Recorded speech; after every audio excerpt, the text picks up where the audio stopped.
Good afternoon. My name is Lori De La Cruz Lewis, and I will be your host for this presentation today. You are in the Can Mindfulness and Compassion Training Increase Responsiveness and Resilience to the Climate Crisis session. And we're also joined by our amazing IT crew and our co-host, Faye Davis. Before we begin, I have a few housekeeping notes. Today's session is being recorded and will be available for viewing post-conference.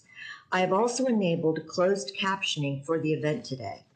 Please click the CC button on the bottom left corner of your screen to turn them on.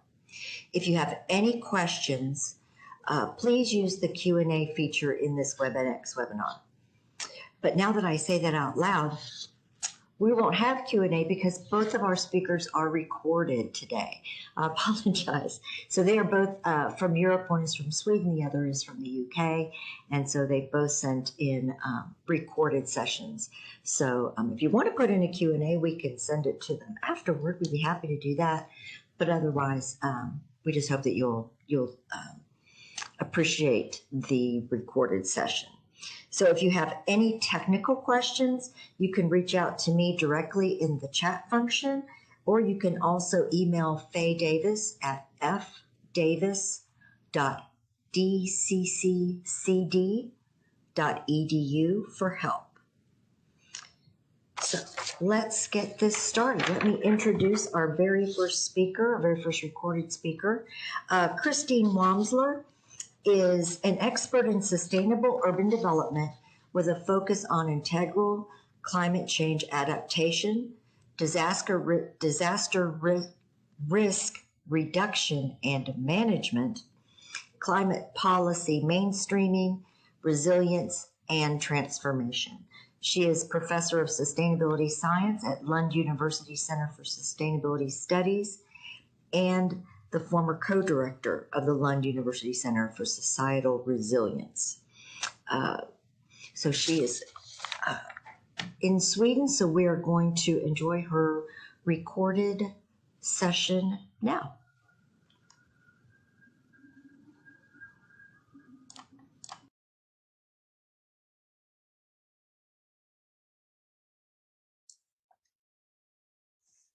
During the next 15 minutes, I will examine the issue of inner transformation from the perspective of sustainability.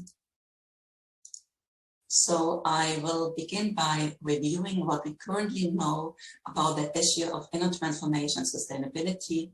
And secondly, I will look into what is needed to move forward towards sustainability and to reach the Sustainable Development Goals. What we do know is that over the past few years, the issue of inner transformation has been receiving increasing, if not exponential, attention in the context of sustainability.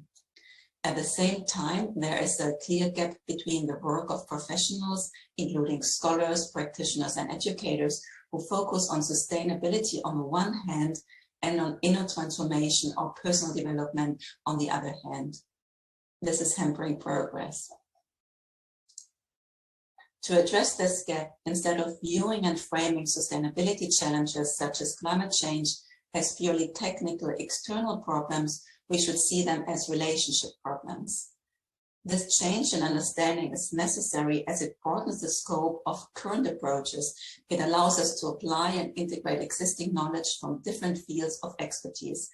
And at the same time, it supports deeper analysis in order to find new ways to tap into our human potential to care, commit to, and effect change towards sustainability. Let me give you some background to explain and back up these 4 key messages. One of the main reasons why inner dimensions and inner transformation have been receiving increasing attention in the context of sustainability relates to the fact that our dominant approaches do not seem to be sufficient. In fact, current trajectories remain deeply unsustainable. As a result, today's society is characterized by increasingly complex challenges such as climate change and its impacts on ecosystems, biodiversity, food, energy, water, and human health. We know that without additional efforts and measures, there will be irreversible impacts globally. So it's clear that our dominant sustainability approaches have not catalyzed the necessary change. And this is despite the prominence of sustainability as a concept and the associated goals and targets that have been set since the 1980s. One important reason for the situation is that the vast majority of sustainability scholarship, education, and practice has so far only focused on the external world, ecosystems, wider socioeconomic structures, and technology. This situation relates to the fact that a lot of this work originated in the biophysical discourse, which framed climate change as a technical problem. And this means that a second aspect of reality has been vastly neglected in sustainability and climate work: individuals with their inner lives and inner qualities. This gap has been increasingly underlined by a diversity of leaders and scholars such as Gustav Speth, former chair of the United Nations Development Group, who once said, "I used to think that the top environmental problems were biodiversity loss, ecosystem collapse, and climate change. I thought with 30 years of good science, we could address those problems, but I was wrong. The top environmental problems are selfishness, greed, and apathy.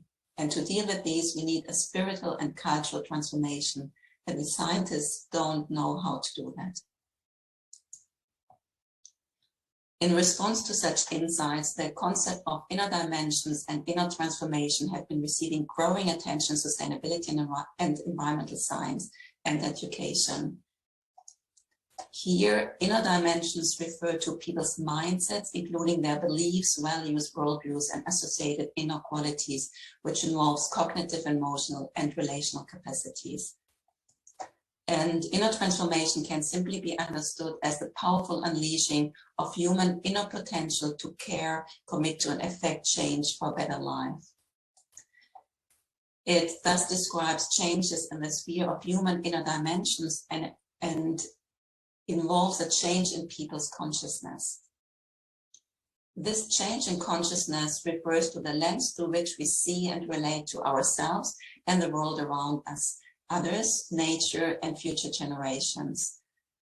And this relationship is crucial because we know today that climate change and other sustainability challenges are, in fact, internal human crises.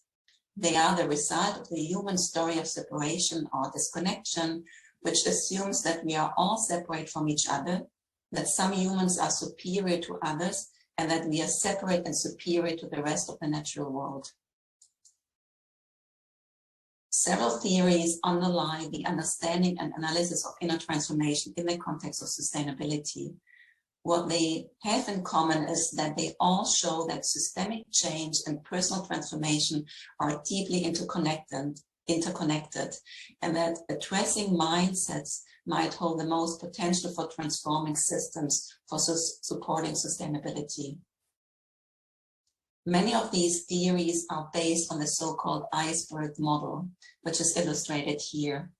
In simple terms, the iceberg model says that what we can see, the part of the iceberg that is visible above the surface of the sea, are the events or crises that define our world today. But much more, around 90% of the iceberg, is invisible to us. In human terms, what is hidden beneath the surface are the underlying patterns, structures, and mindsets that are responsible for creating the events or crises that define our world today. Based on this model, we can see that the capacity to address and reflect on our own mindsets and potentially adopt new paradigms is one of the most powerful ways to dramatically influence sustainability outcomes. We call this a deep leverage point for change. The iceberg model also indicates that we can work at different levels towards sustainability, at the level of behavior, at the level of systems or structural change, and at the level of cultural change and how we make meaning regarding the world around us, our consciousness or mindsets. This idea is also expressed in integral theory. It argues that when we are working on change, we can draw on 4 areas: behavioral change, systems change, cultural change, and psychological dimensions, which relates to changes in our consciousness. Importantly, it also implies that if we choose to work on one of these 4 areas to the exclusion of the others, we might not see the kind of change we are hoping for. The 3 spheres of transformation framework is another expression of these principles. It was explicitly developed for the context of sustainability, and it builds upon the understanding that most of the climate and sustainability work that is being done today relates to what is called the practical sphere. This is where the goals to meet climate change and other sustainability challenges are generally located, and where measurable effects can be seen, for example, behavioral and technical responses. Other measures address the political sphere, which relates to the systems and structures we create and use to organize society. But if we take the example of climate change, we see that it has taken us decades to put in place a voluntary agreement on limiting global warming to 2 degrees. And as I have already highlighted, this is because we tend to forget about the inner or personal sphere, that is the individual and shared beliefs, values, worldviews, and associated inequalities that influence how we see the system and how we see ourselves in relation to the system, to others, those who are leading change and future generations. In line with this understanding, this framework here shows that personal and planetary well-being are in fact intrinsically interrelated. It highlights some of the key links between inner transformation and sustainability that form our relationship to ourselves, others, and the world. Examples are behavioral regulation, the activation of core values, and relational qualities such as compassion and human-nature connection, which are key in creating what is here in this framework called the individual to global sustainability continuum. Adult development theory adds to this understanding by showing how our mindsets change and develop over time and throughout our lives. Every development stage represents, in fact, a significant shift in how we experience ourselves, others, and the world. And it is a shift in our self and other awareness, thinking patterns, and our sense of inclusivity, which has clear implications for sustainability and climate change work. It's not surprising then that the definition of adult development is very similar to the definition of inner transformation to sustainability, which I presented earlier. Importantly, adult development theory also suggests that we can develop certain inner qualities that help us to tap into this potential to grow and engage with the world. And this idea also underlies the concept of transformative qualities or transformative capacities. In recent decades, various competency frameworks have emerged to support sustainable development.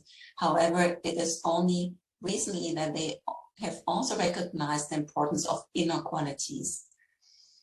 And one example are these 5 clusters of transformative qualities that relate to people's sense of awareness, connection, insight, purpose, and agency.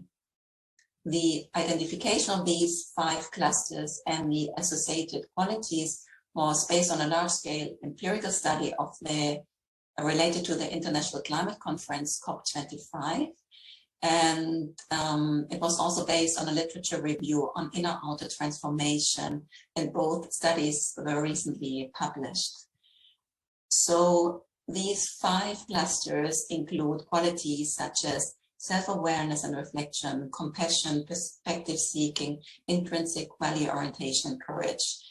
And these qualities in turn relate to a certain set of attitudes that are listed here to the right and that are crucial in achieving the sustainable development goals.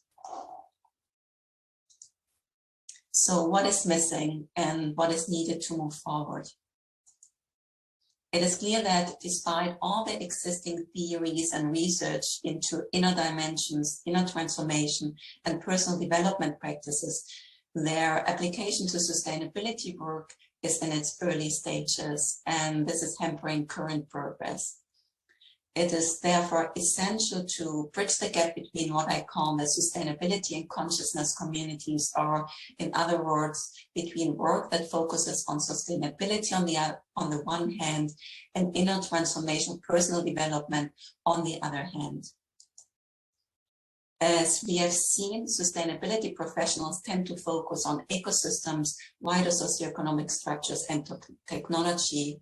For many, the issue of inner transformation is even considered as non-scientific, private, or esoteric.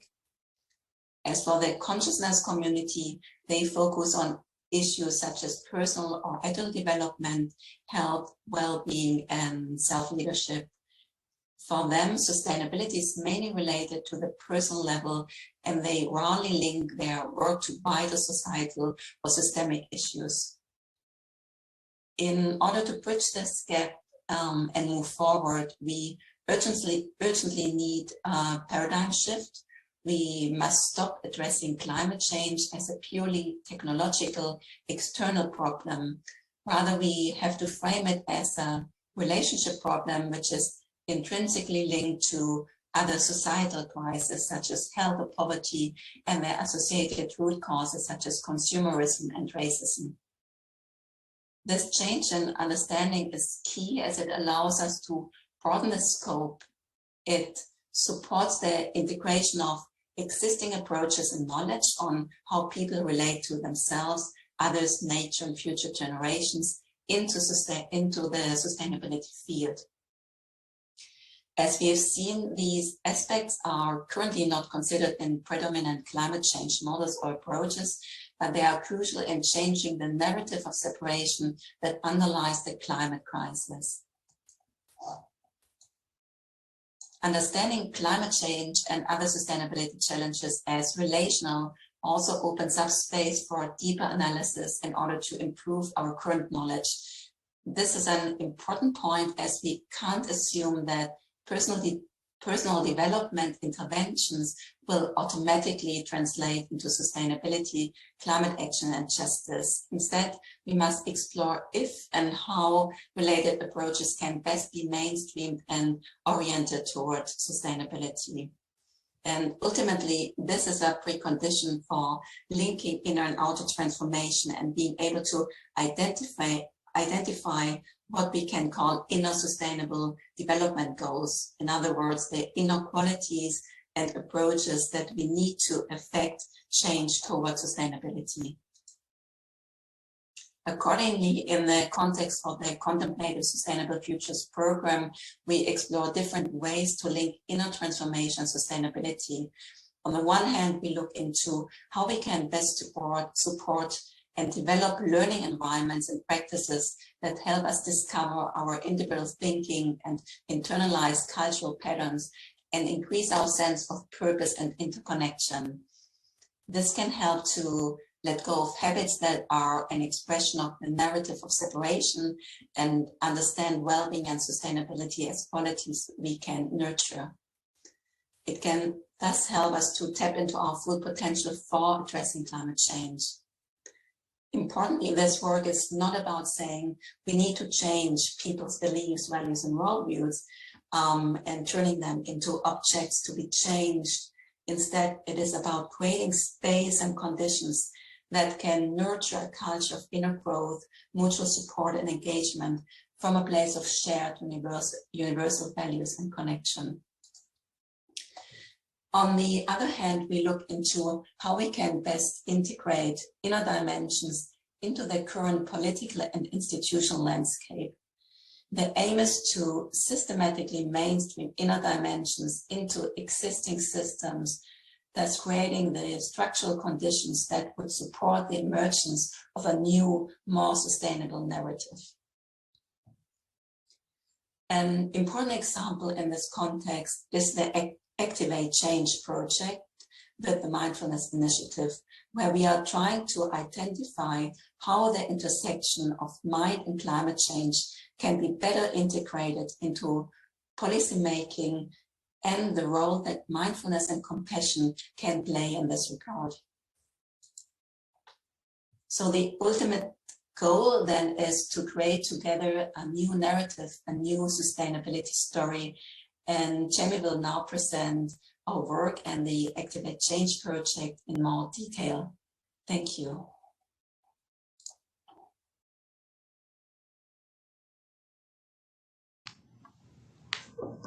Wow, that was really, really amazing.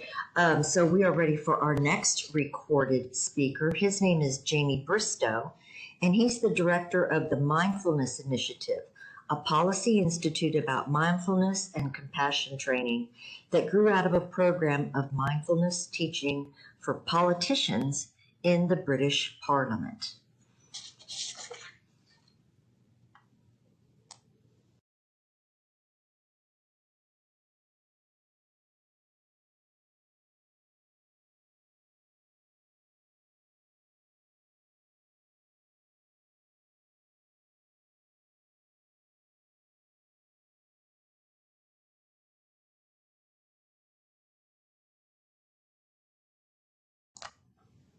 Sean, do you have that second video ready to go? 13, there has been a... Thank you very much to Christine. So yeah, my name is Jamie Bristow. I'm the director of the Mindfulness Initiative, which is a charity, a non-profit think tank, which came out of a program of mindfulness teaching in the British Parliament.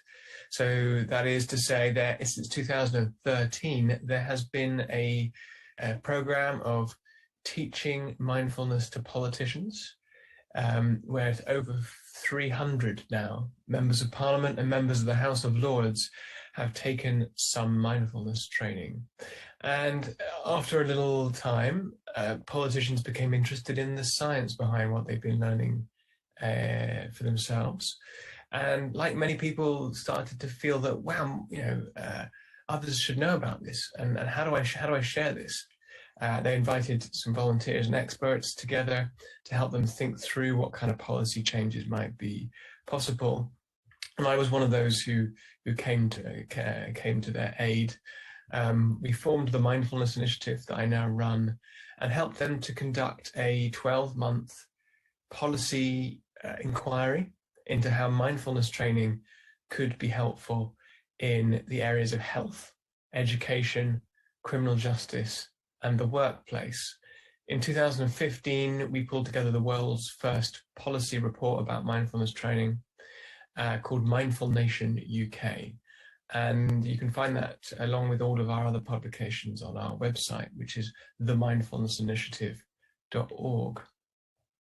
And I've spent, as director of the Mindfulness Initiative since that time, I have spent years working with politicians and policymakers around the world, in the UN, in the European Union, and in many other national parliaments, because we've actually helped to introduce mindfulness now to about 10 other countries, other national parliaments.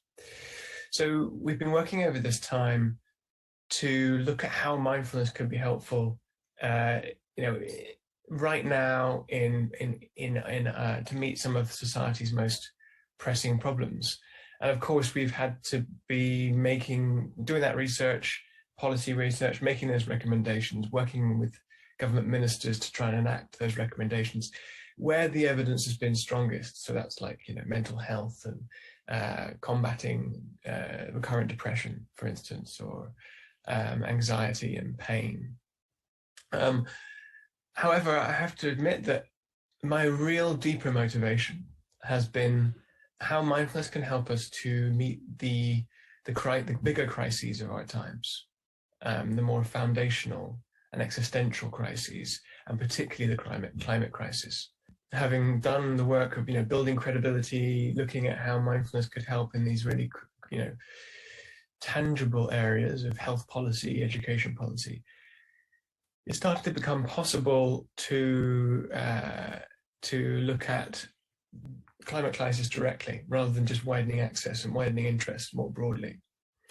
And the evidence base for mindfulness and sustainability has been developing largely through the work of Christine Wamsler and a few others, leading scientists around the world. And so finally, yeah, we managed to win a bit of funding in order to put our heads together, Christine and I, to conduct some research. So first of all, we did some in-depth interviews with politicians around the world, European, North American, British politicians, and policymakers, former sort of leading policymakers from the UNFCCC and other UN bodies. And we also did a wide consultation amongst experts, those of them that there are, on the intersection between the inner transformation and the outer transformation that we need for sustainability. And so we pulled together the findings from these interviews and this wider consultation to really get a glimpse of how people are thinking about the inner world in relation to this stuff. How it's currently considered in policymaking, and how could it be considered in policymaking in order to bring about the changes that we see. Okay, so meeting the climate crisis inside out. So we found that the way in which policymakers, politicians, and experts have been talking about the intersection of mind and climate kind of fall in four categories. Firstly, the mind is perceived as a victim of climate change.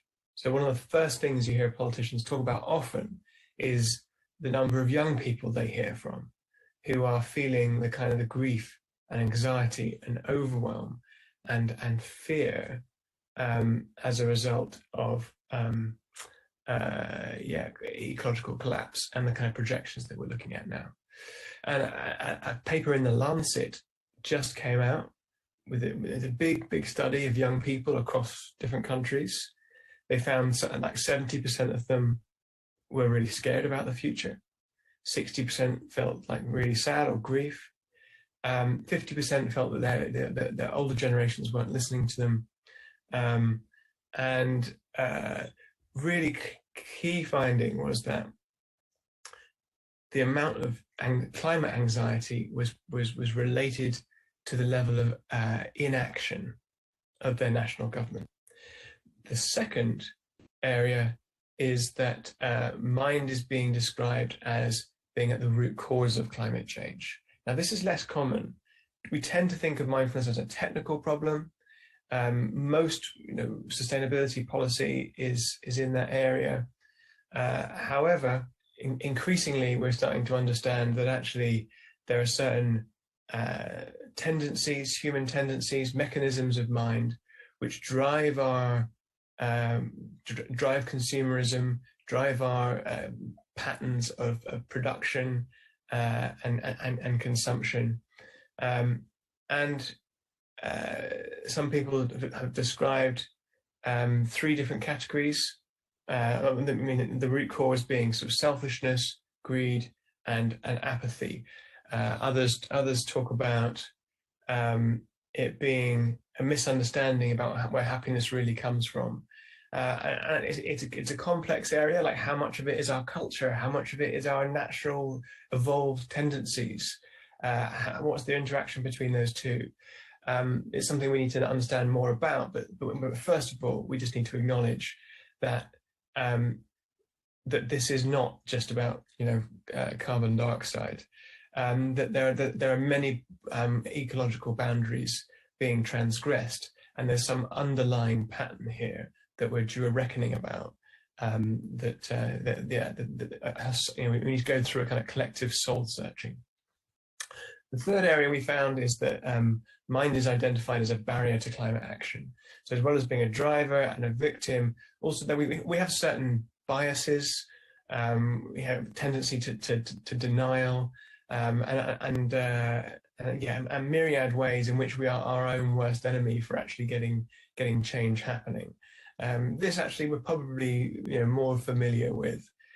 This sense that we've known the facts for 40 years. Why haven't we done anything? Well, that's because there are ways in which we don't want to be open to that information. And number four is that in some cases, people who have a good picture, some policymakers, they're quite rare, have a good picture of 1, 2, and 3.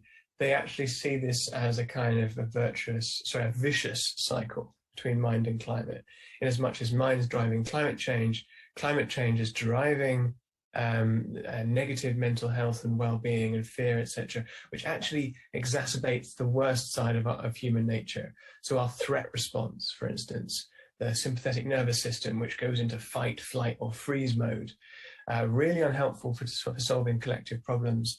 The more scared we are, and the more we are likely to be like that, and to be less able to act collectively. So our work also looked beyond the intersection and how this is being framed by policymakers to how this is dealt with in current climate policy. Basically, it's not dealt with in current climate policy. Almost complete lack of integration between consideration of the inner world and the outer world. We also found that climate policy tends to operate with, its frame of reference, its language, tends to operate within the mindset which created the climate crisis in the first place. Some people, often from the outside, are sort of trying to change that mindset or frame from without. Very rarely do you find that our assumptions being challenged from within climate policy mainstream. There are some individual pioneers, however, within UNFCCC, within the European Commission, within these big transnational bodies and national actors. But those individuals are saying, what about the inner dimension of it? What about this vicious cycle? What about, they tend to be marginalized. And we've heard from a number of them that they felt they couldn't make the change they wanted to make from within inside these organizations, felt they had to go outside. Okay, stop sharing for a moment, and I will say that, so that's the first half. We're going to be doing some academic papers summarizing what we think politicians are currently considering. And then we're going to be producing a kind of a policy report, and that we're going to advocate particularly for mindfulness and compassion training. So this is sort of both of which are umbrella terms for training the mind and heart in ways that make us more equal to the challenges of our times. You often hear mindfulness and compassion in terms of self-compassion, or calming and being more resilient in the workplace or something. But my work over the last 4 or 5 years has particularly focused on how actually we're missing the bigger picture here. We're missing the more fundamental reason why these things are important. That actually these are capacities that help us to respond well to the world with intentional action and to connect with others. I've actually, I'll just show you. I've actually done some now very well received work on how mindfulness, particularly, but also compassion, helps us to have better agency, that is, ability to respond intentionally and creatively. And you can find this document called Mindfulness Developing Agency in Urgent Times. And in that, I break down agency into 3 chapters. Perceiving, that's gathering and processing information, understanding the world, making sense and making decisions, and then doing, and living in the world together, responding to our times, and how the science of mindfulness really shows how it supports all of these dimensions of agency and potentially helps us to be more equal to the climate crisis, but the kind of meta crisis that we can see developing, the crisis of governance and democracy and politics, the crisis of the information ecology and big tech and media landscape, and the crisis of ecology, how they all kind of interlink. So also available on our website.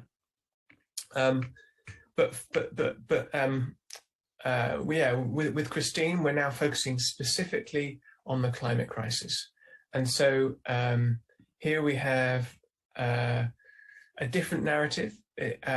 Rather than looking at agency and action, we're looking at the relationship crisis that Christine talked about before. So rather than a climate crisis, perhaps there's something more fundamental, a relationship crisis. And the language that we've developed together to talk about this relationship crisis is about connection. That is to say, we can talk about this relationship crisis as really being a crisis of disconnection. Disconnection from ourselves, disconnection from others, disconnection from the world, from nature. And Christine goes on to talk about disconnection from future generations. And so through our work, we pull together the evidence for mindfulness and compassion training as being core human capacities. That's our natural inheritance, our precious human inheritance, which we can develop, which are potentially underdeveloped or undermined even by our culture, by our technologies, and we can reverse that trend. So mindfulness and compassion help us develop the fundamentals of connection, and they help us to develop a living connection, an ongoing connection with each other, which will help us to regenerate ourselves, our communities, our countries, our global community. So let's look at some of the way in which we've broken this down.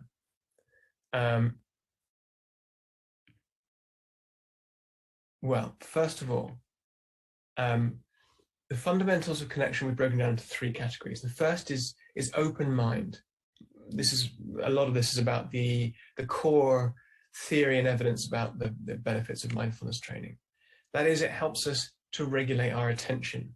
Our whole world is rendered by our attention. Like the attention binds together all the different cognitive faculties that we have.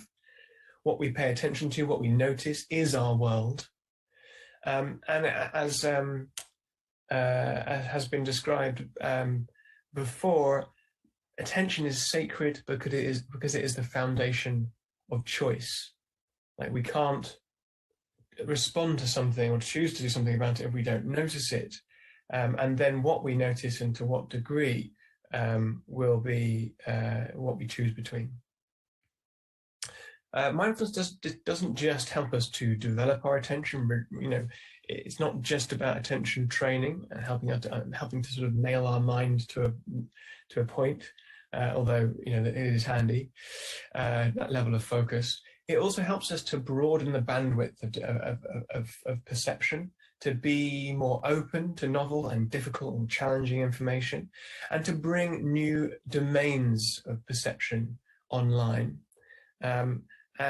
So it's often described as attention, paying attention on purpose, that's having the intention to pay attention, with particular qualities. So mindfulness is awareness that's open, curious, and kind.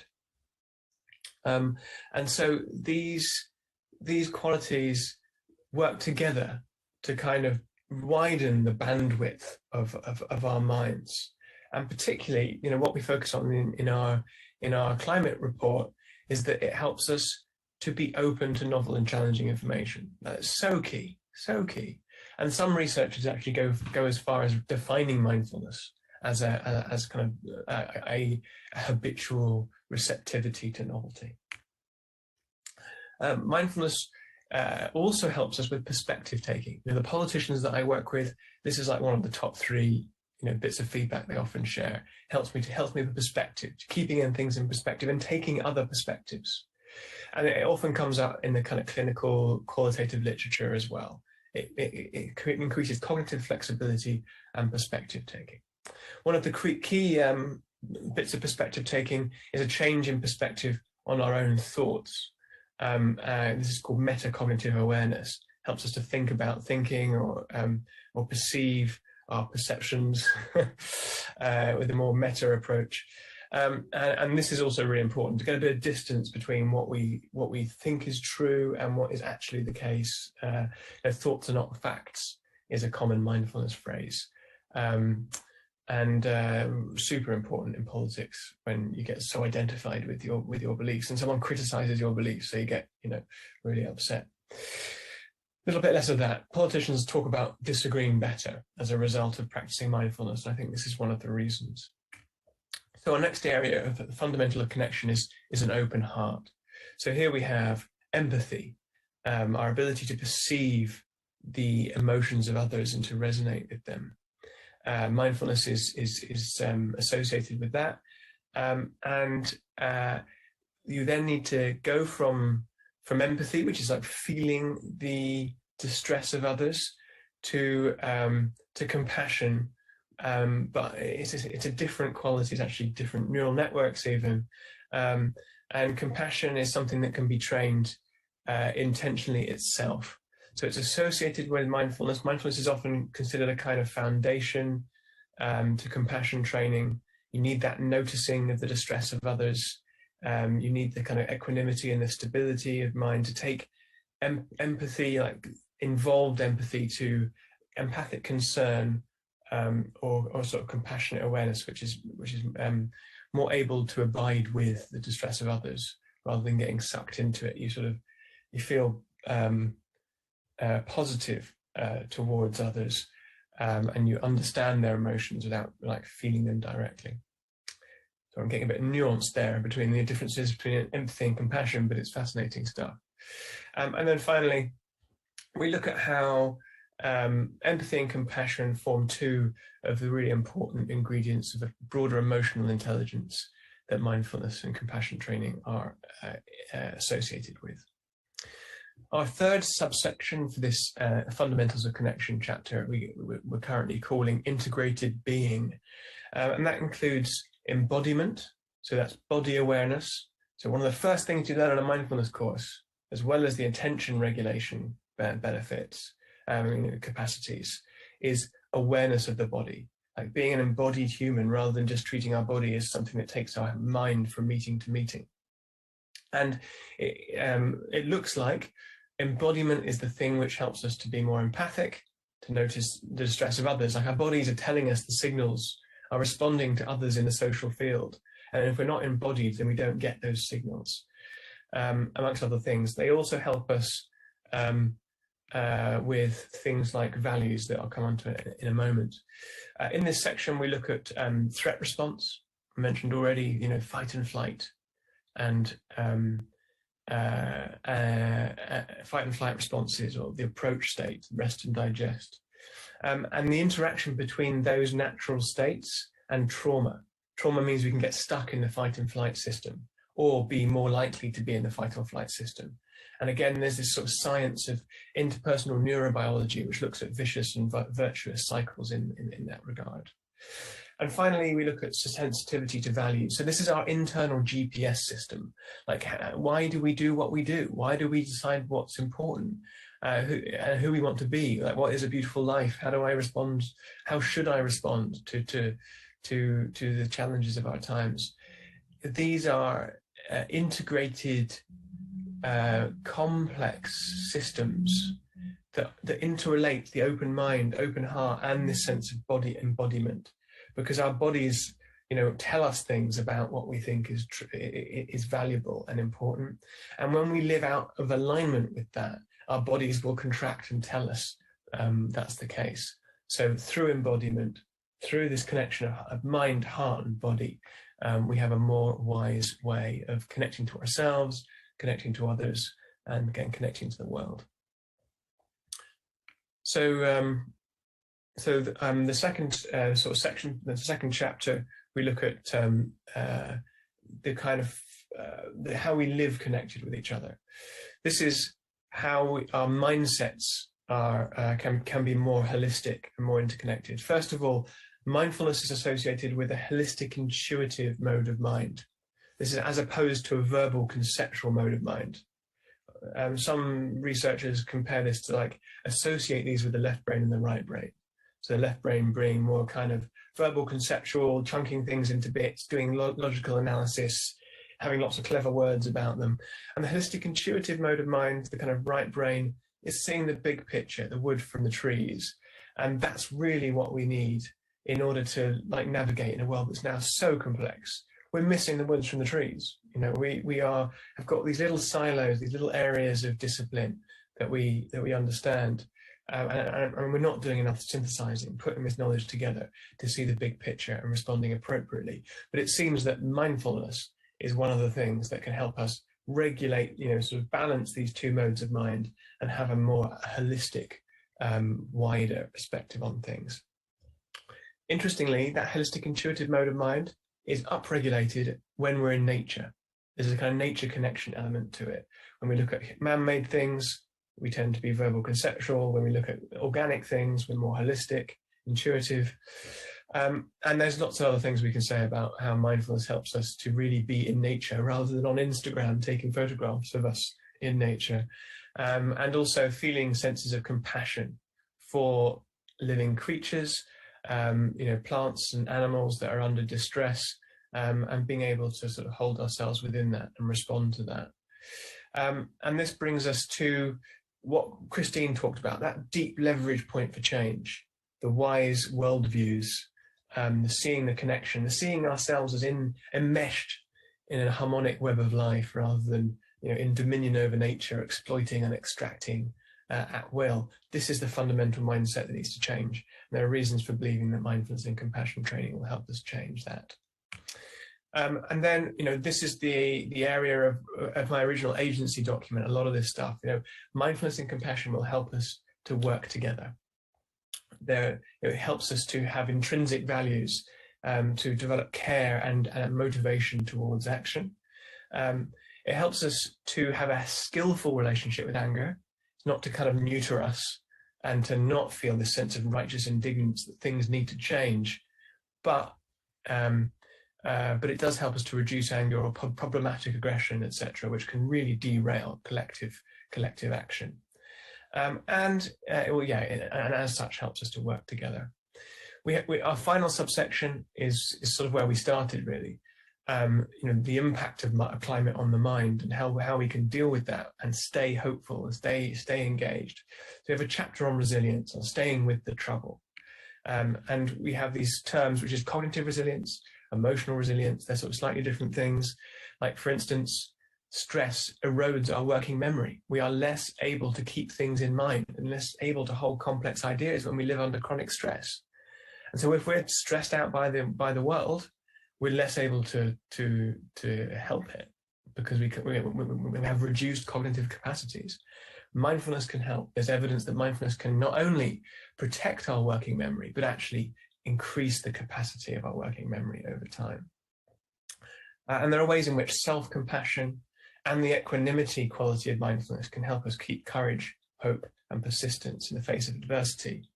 And perhaps, as we see things really deteriorate, this sense of acceptance and letting go of how we how we'd rather things are rather than how they actually are, that lack of acceptance can get in the way of change and can make us to disengage entirely and go like, well, it's not, can get you into a doomer mindset, a kind of negative mindset. And there are ways in which accepting the tragedy of our times can actually help us to address it more skillfully. So yes, mindfulness, we believe, is going to be mindfulness and compassion training, both of which have now really well researched, evidenced programs for developing in our hearts and our minds. Will be not the silver bullet. It's not going to make us all enlightened overnight and be all we need in order to address this. There's huge cultural and systemic things that we need to do as well. But we believe it's a piece of the puzzle, and it's almost totally neglected in mainstream policy making. And we hope our work can at least give it a seat at the table when we're thinking about the mix of interventions that we need. So once again, I'm sorry I can't be there with you live to answer your questions. I hope our presentations today have been helpful. You can find more information about our work on our website, on my website, which I'm about to show you here. So yeah, I'd encourage you to go and sign up to our newsletter, follow me on Twitter, and check out some of the documents that I've mentioned. Our climate document policy report will be coming out in January, so watch this space. Sign up to our newsletter and you'll hear all about it. Thanks again. Wonderful that you're giving this time. Take care.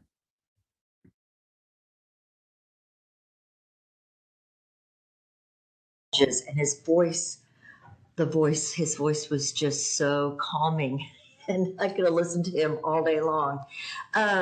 Well, thank you so much for attending. And I did put in the chat some resources that you might find valuable. You might want to peruse. So one of them is a new hub that we just built out, and it just launched this morning.